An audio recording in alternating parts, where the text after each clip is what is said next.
Hey there everybody in Internet Land, Dave Adams here with Budget Audiophile. I just want to put together a quick video basically detailing what's going on in my theater. There have been a lot of updates, so I figured what a better time than today, Christmas Eve of all days, while I've got some downtime, to just walk you guys through the theater and show you what's going on. There's new equipment, there's new drivers, there's new speakers, so let's just jump behind the camera and show you guys what's what. All right, so starting off with what hasn't changed. If you guys want to know more about my screen, check out the previous videos because it's the same exact screen. It's nice, it works really well with my projector that also hasn't changed, my Epson 2150. This screen is from Homegear if you guys want to check them out. Go on Amazon, they're cheap. I think like $100 gets you a really decent screen. What has changed though is my front arrangement. As you can see, I now have got the 318s up front. These are the two that you see back there are Dayton classics, and that's my Soundqubed 3118. These things absolutely shake the theater. Of course, all of my subs individually are capable of shaking the theater, which is why when you combine them all, it works out really well. I've got three MTX TP2400s up front. I've already started modifying them because I can't leave well enough alone. Right now, they have DS18 tweeters in them. What I'm going to wind up doing is going back to PRV tweeters. I had PRV tweeters in there before, but the original crossover was way too low. So I wound up going with DS18 tweeters, which have a lower frequency response. So gonna go ahead and replace the crossovers in them. Probably going to put a sub bass driver down here at the bottom. Go with a mid woofer up top, and then go with the PRV tweeters and just have a three-way crossover. Right now it's a two-way crossover, but these things sound really good. When watching movies, it puts the sound directly in your face and directly in your chest. I've watched movies with my LFE turned off and like set to off, so it sends all the bass to these drivers, and it's crazy. I love it. I love these front speakers. They sound fantastic, especially for the money. And when you start modifying them and make them your own, oh man, you can really do a lot with these enclosures. So pardon my wire mess that I've got over here. I'm still kind of moving things around, but this is pretty much my theater in its final form. Once I finalize where everything is, I'm going to go ahead and tuck the wires back along the conduit tracks that we have running along the baseboards. But this is the current amplification setup. We still have the Denon 4400. It's a fantastic receiver, does full Atmos, which I have 724 running. Still have the same Blu-ray player. It's the X800 from Sony. It's a great Blu-ray player. It works well for me. The last firmware update actually fixed a lot of the issues with freezing and stuttering in some of the 4K video that I would pop in here because it gives you the Atmos. But yeah, it's fantastic, really great. The AVR is really good. If you guys want a nice AVR for under $1,000, get the 4400. A lot of people will say stay away from the Sony X800. I've had nothing but really good luck with it, except for the one time with the one update that caused some freezing issues. Rolled back from that update, and now with the new update, all those issues are gone. It's actually a really fast Blu-ray player right now. Right now, controlling my main the front three speakers that you guys just saw and two of my Atmos speakers is my Pyle PT8000CH. I've moved this to mains duty because it's not that efficient of an amplifier, but it does kick out quite a bit of power, more than enough for these drivers and more than enough for my Atmos speakers. So this amplifier does a really good job at all that. On subwoofer duty, that's where things start to get really fun. This is a Behringer NX4 6000. 6,000 watts, 1,600 watts per channel at 2 ohms, which all of my subs are 2 ohms. Even the ones that were 4 ohms are now bridged down to 2 ohms. This thing kicks out a lot of power, and it doesn't stop. I pump out 10 hertz at 100 dB. And this is a big theater. This is 10,000 cubic feet of theater, and I get 100 decibel at 10 hertz. It's really great. I love it. This is a really good amplifier. I almost want to get another one of these and put 2 more 18-inch subs in, but I don't need it. I get plenty of juice out of this and plenty of sound out of the drivers we have. But really, this has been the majority, what you guys have seen so far. The new front stage and this new amplifier are the main updates, which is why I want to jump back in front of the camera to show you guys what's going on. This is a really good amplifier. If you guys are looking to build a home theater with separate passive subs, get yourself a Behringer NX4 6000. You won't regret it. Whether you're driving 12-inch drivers or 18s or even 24s, 1600 watts per channel is all you'll need, trust me. And jumping back behind the camera, you can see I've color matched my surround sides to match the fronts. They're now fully timbre matched. This sounds great. It's two 10s, a 6.5-inch mid, and a compression horn for the tweeter. Same thing on this side. It's the same exact speaker. These started life as the realistic Optimus T200s. I've since gutted out the electronics, gutted out the original drivers except for this guy. And now it's all fully been built to match those. So these, I mean, it's one continuous sound from front to rear. It's really great, and we'll get into the surround rears here in a second. But even these horns, if they look familiar to these, which you can't really see there, maybe you can see them over here, you notice that they look a lot alike. It's because they're the same manufacturer. It's really great. And when you stick with the manufacturer, you do get a lot better sound quality, consistent from speaker to speaker. So that was a lesson learned. Here's all of my movies. The movie list keeps growing. I'm going to have to add another row here because I just bought more movies, as you can see over there, that haven't been watched yet. So I'm going to have to put another row in because I'm running out of space in my entire movie collection, something like 500 movies. I'm not quite to the 4 digits yet, but I'm doing a pretty decent job at, making sure I've got a nice collection of movies going on. Moving on to my surround rears. You guys remember these from the last video. Built these up. The horn, the compression tweeter in here sounds really great. It's from MSC Audio.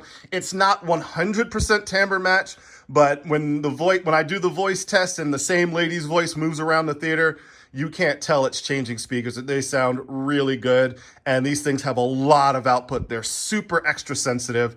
They love bass, they love the mids, they love the highs. I'm super proud of this build.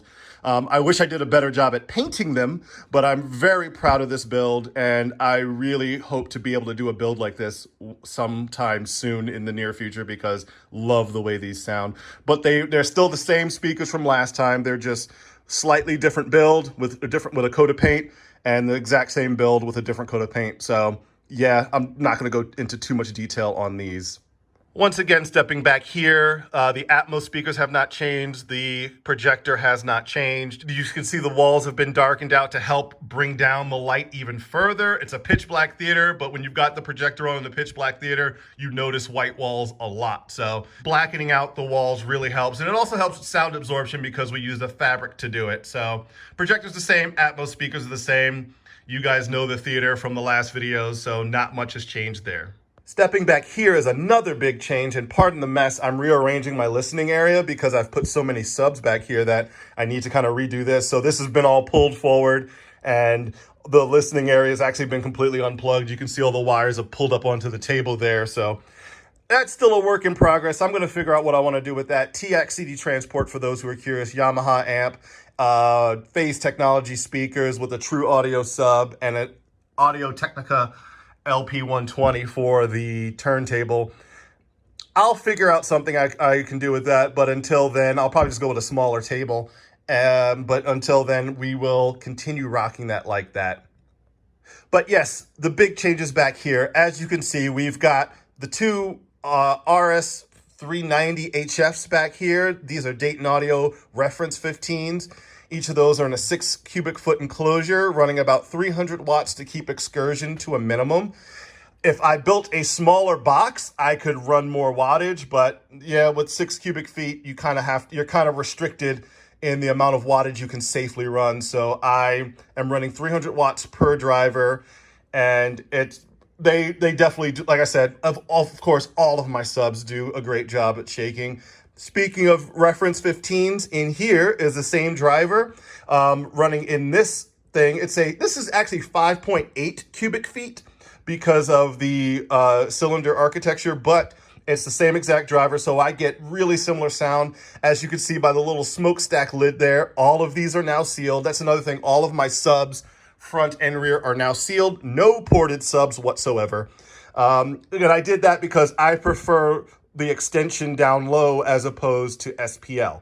So I don't really need, with 9 subs, you don't need you don't need extra SPL. You get plenty of SPL out of 9 subs, especially when it's 615s and 318s. So my journey is into the low end extension, and I get well down into the single digits. So I'm hitting, my UMIC 1 is registering 8 hertz. It's crazy when this thing is actually shaking the theater around with all these subs firing. Getting into the new toys, you can see where I had a little bit of a failed experiment right there, and I had to reseal it. I'll paint that up or cover it with something. I don't know what I'm going to do. It sits in the back of the theater, so I'm not really worried about it. But anyway, moving right along, budget audiophile style, right? We've got 3, count them, 1, 2, 3 Skar 15s. I haven't heard anyone really talking about these, but guys, seriously, go to Skar Audio's website, check out these drivers for yourself. They're not expensive. These are 3 SDR 15s. They're the 4 ohm versions. Get yourself a couple of these. They're like $120 each, and they will absolutely destroy your house if you let them. They can take so much power. I'm running 800 watts into one 15, and it just gobbles it up in this. It's a 5.6, no, this is a 5.8 cubic foot enclosure, and it just gobbles up 800 watts like it's nothing. If I went down to like maybe a 4.5 cubic foot enclosure, I could probably put 1600 watts into this thing, and it would just take it, because these things just take wattage for days and will never hit the limits of their voice coil or suspension.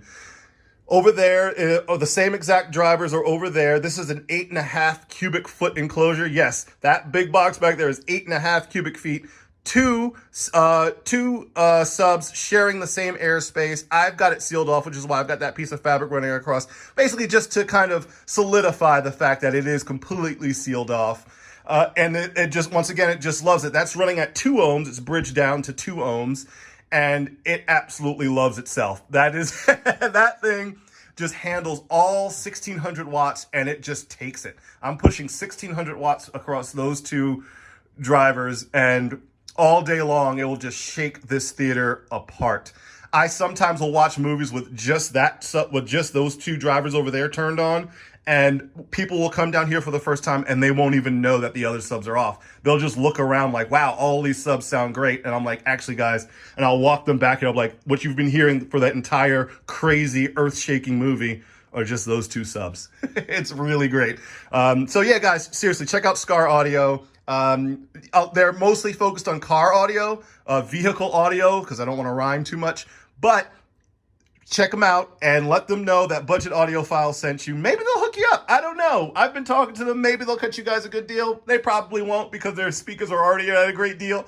But yeah, pick up a couple of these and put them in your theater and thank me later. You really will. So really, that's it. I told you there's been a lot of updates, but at the same time, it's still the exact same theater. So I didn't feel the need to walk through like the seating arrangement and the fact that it's 127 decibel capable. Maybe we'll do a really killer video like I did with the Godzilla video or the Doctor Strange video, but we'll put it down here. We'll set up the SPL meter and see how much shaking and stuff we've got going on when we're watching a really bass-heavy movie. A recent one I fallen in love with is Interstellar. There are some scenes in that movie that absolutely shake the world, so I think it'll be a good demo movie. But yeah, I mean, seriously, guys, that's it. There's not much has changed.